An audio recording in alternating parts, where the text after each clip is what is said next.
Hello, guys. I'm Shane Davis, and I kind of want to do a different type of video today. And this is kind of like a hypothetical what if, but analysis of did YouTube kill comics? We're going to talk about this.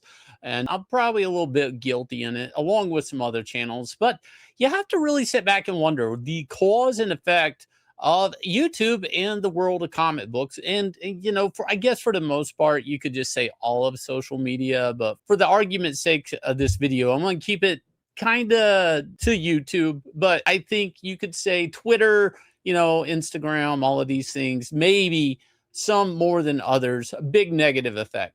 So first, I want to talk about the history of comic book information, at least as far as my life is concerned. Now, some people are going to go and say, oh, there was the Comics Journal, there was this, there was Overstreet Price Guide, there was whatever fanzines that were going out in comics and all of that stuff that had major effects on fandom and interaction between fans. But Wizard number one, this is where I started getting all of my comic book news. And it was a good place to keep, especially if you were a poor kid with not a lot of money, to keep up with everything that was hot in comics, things that were catching heat or things that were in the horizon coming around the corner. Guys, before we get further into this, hit like, subscribe, ring the bell for notifications on this channel. Now, Wizard, I was already into comics before Wizard, right? But it was kind of like depending on word on the street, what I was buying, what other kids were buying. If I was into Teenage Mutant Ninja Turtles or if they were into X-Men and they were trying to push me into X-Men, I would eventually, off of word of mouth in my class of other kids, I would start picking up either G.I. Joe comics or say like X-Men. Actually, I never picked up G.I. Joe comics. I was just always told I should. But you kind of get my point. There was a bit of a word of mouth, even as kids, on what comics to buy. Even though the comic rack, they were all there and I could flip through them, I didn't have time to read them before my parents checked out of the drugstore or the grocery store. So there was a bit of a word of mouth. And Wizard came along and started really laser pointing people to certain books. Now, of course, a lot of these books had some sort of credible run and all of that. And I'm going to try to talk about the good and bad of Wizard while we're talking about Wizard.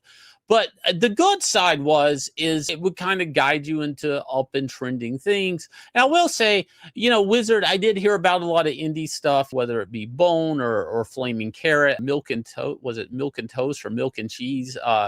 These weird books that I would never even come across in my comic shop, I would hear about in Wizard. So before people say it was all mainstream, that's not necessarily true. They would talk about Cerebus and stuff like that. Obviously, everybody knows the history of Wizard magazine to some degree. It's no longer around.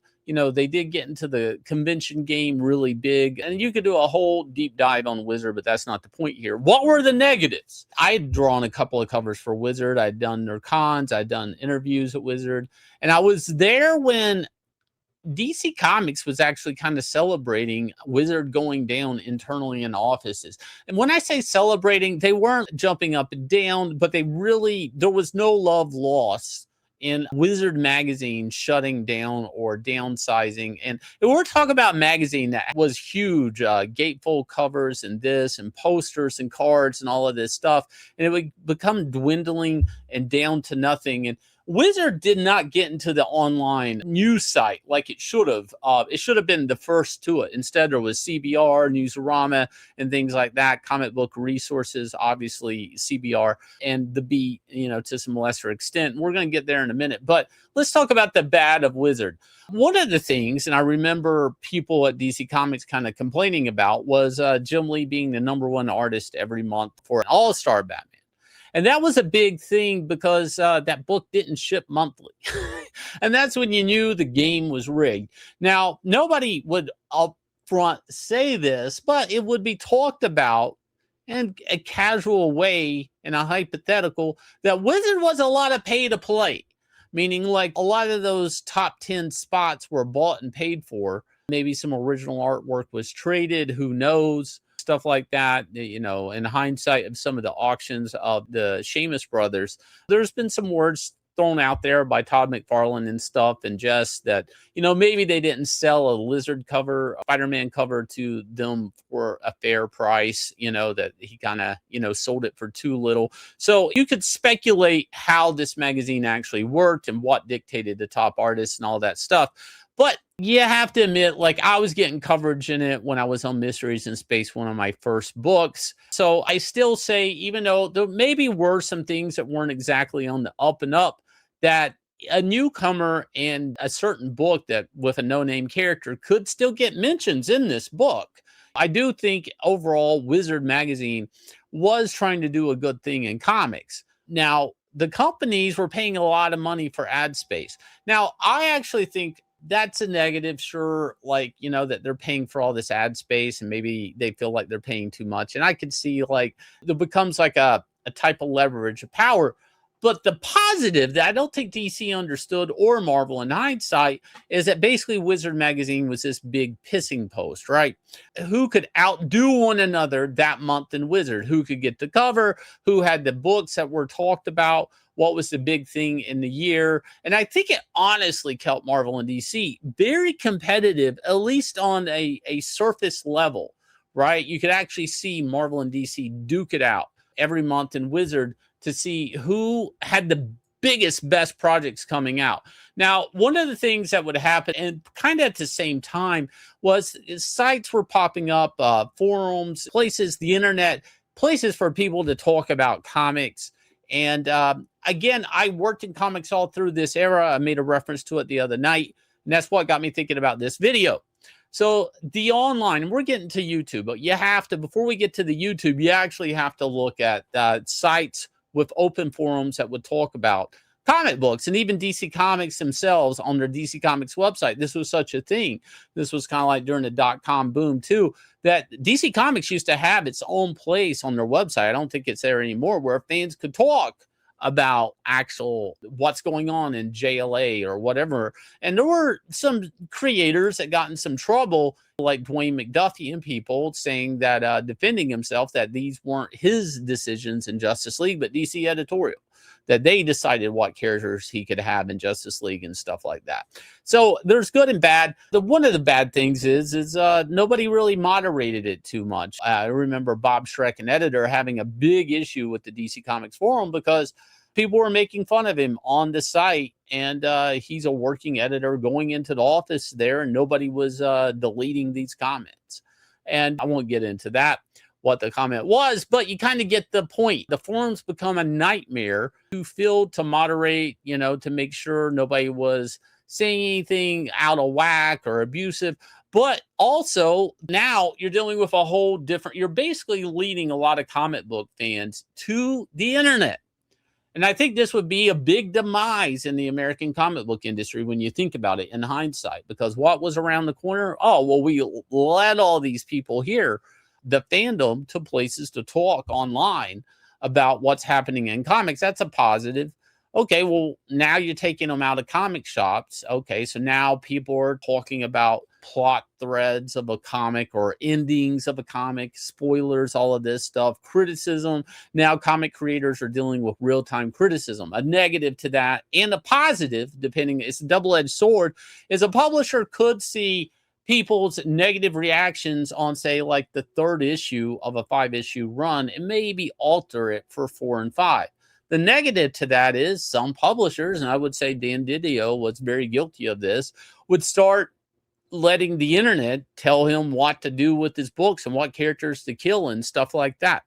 And then they would get mad at him if he did it, if he responded to it in any way, or if you could see, like, and I could tell you a lot of people, everybody starts making comics are now waiting to see what you say about the last issue when they're already trying to work on the next issue. Now, the negative of that is the monthly publishing plan, right? Trying to stay ahead. And this is where you would start to see books getting far behind. Now, that's not necessarily the talent, and we're going to get to the talent in a minute. On the publisher end, they're not letting people work ahead enough because they don't really feel confident with the audience and their take on things. It would take a while, I think, for comic publishers to acclimate with this.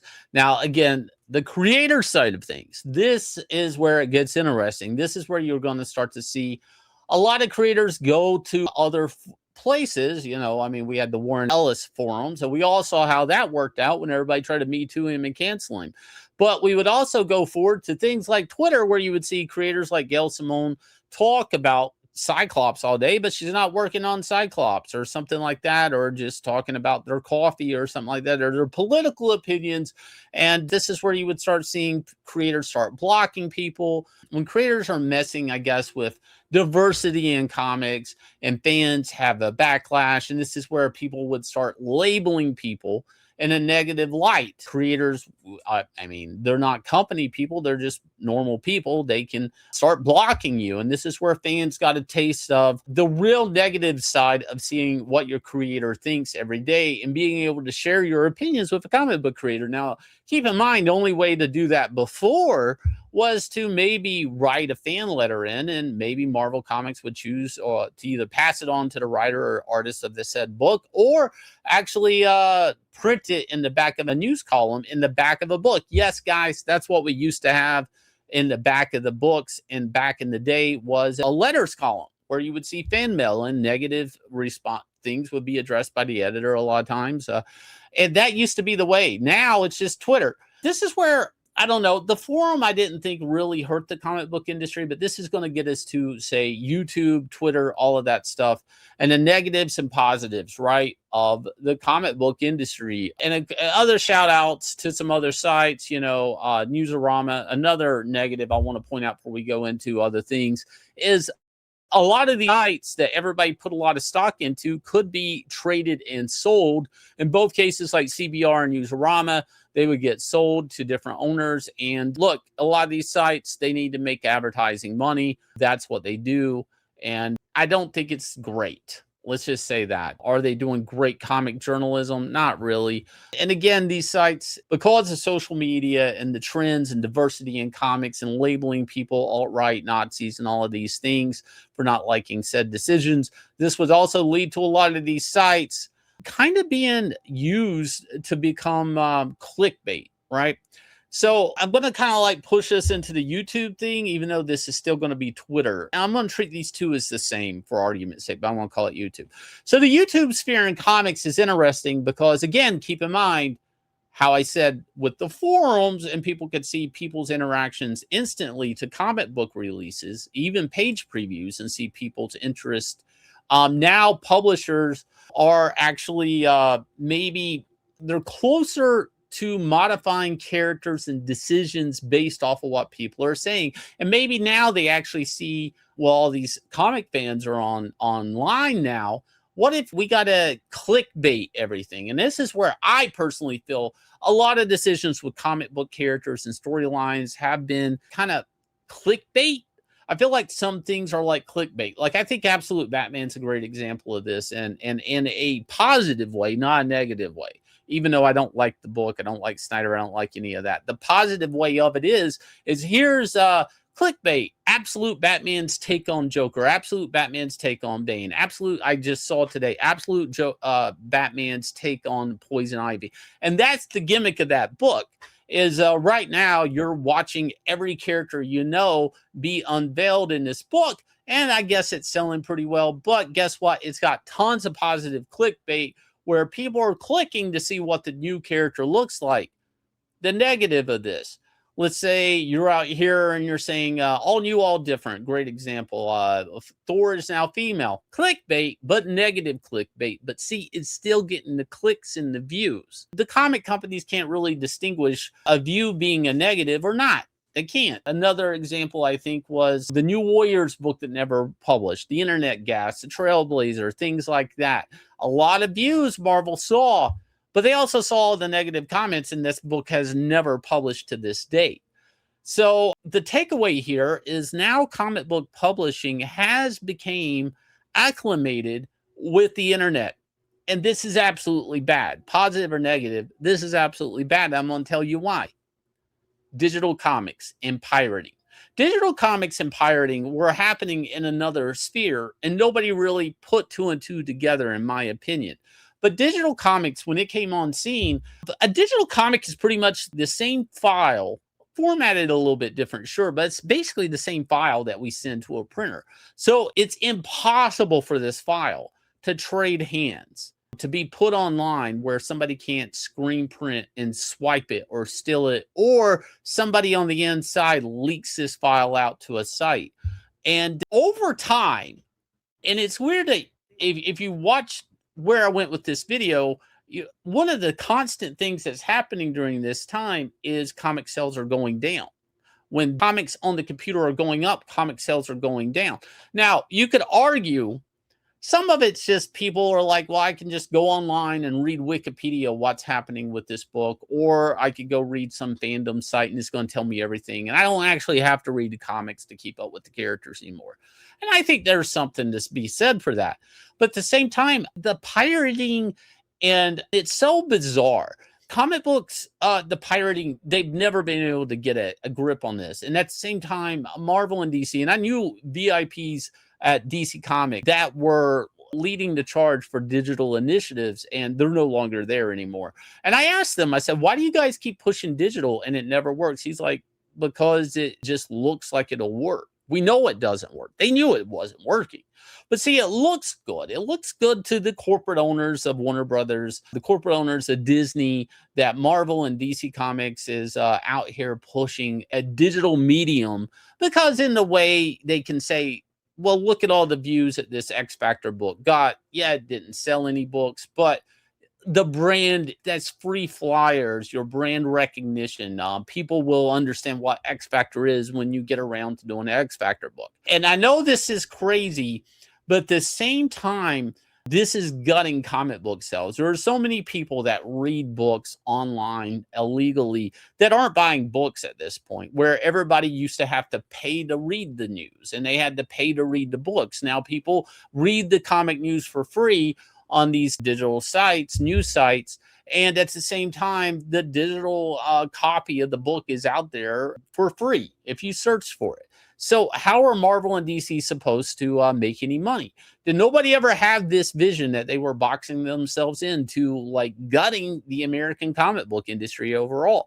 And where are we at with the YouTube? Well, the YouTube, I feel, has, and again, like, subscribe, ring the bell for notification. Again, I'm part of it. I'm not going to say I'm immune to this, but yes, I will talk about comic news and I will talk about the negatives and I'll talk about the positives, but let's be honest, there's not a lot of positives. There's been a lot of forced clickbait, Superman is gay storylines, and I've talked about it. Everybody's talked about it. DC Comics has their Pride year. They went through and they made sure Robin is bisexual. A great example, Iceman's gay. Things like this. Marvel and DC are both equally guilty of this. But that's what people want to hear about. They actually don't want to buy that. And that's what's funny here. People actually want to hear somebody talk about it and maybe make fun of it.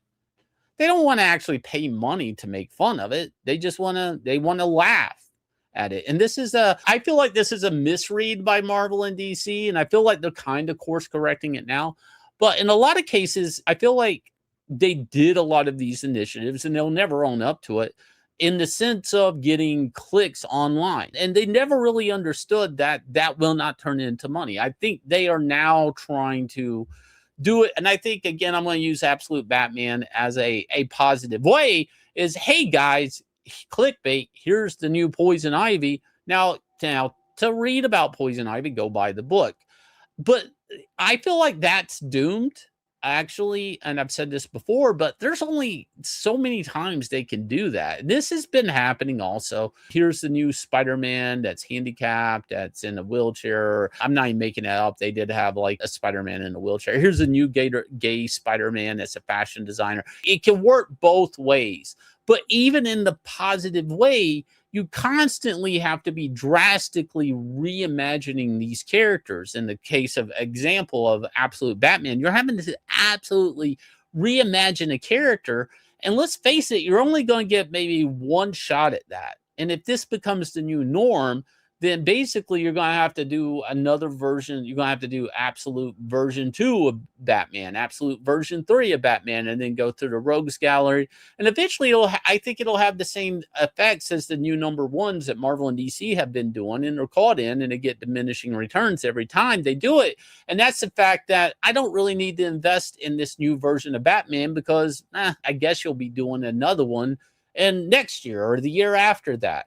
And again, once you go through all of the Rogues Gallery of Batman, I mean, are people really going to be that interested in absolute Mad Hatter?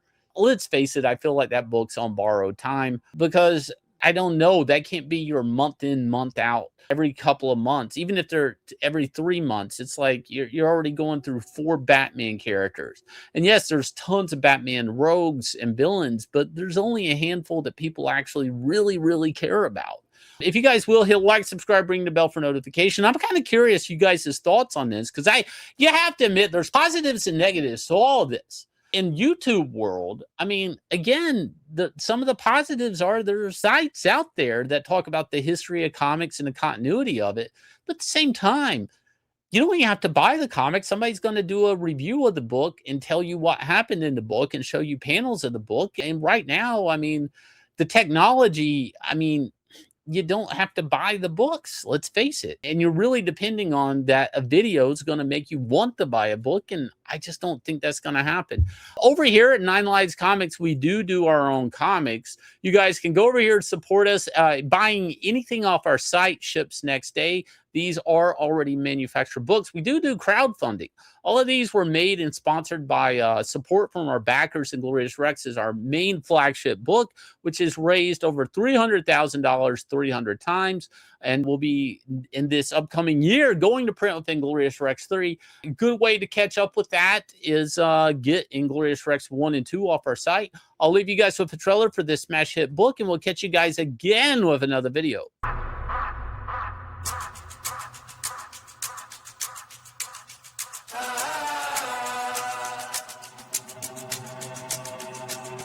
Yeah, I ain't gonna lie to you.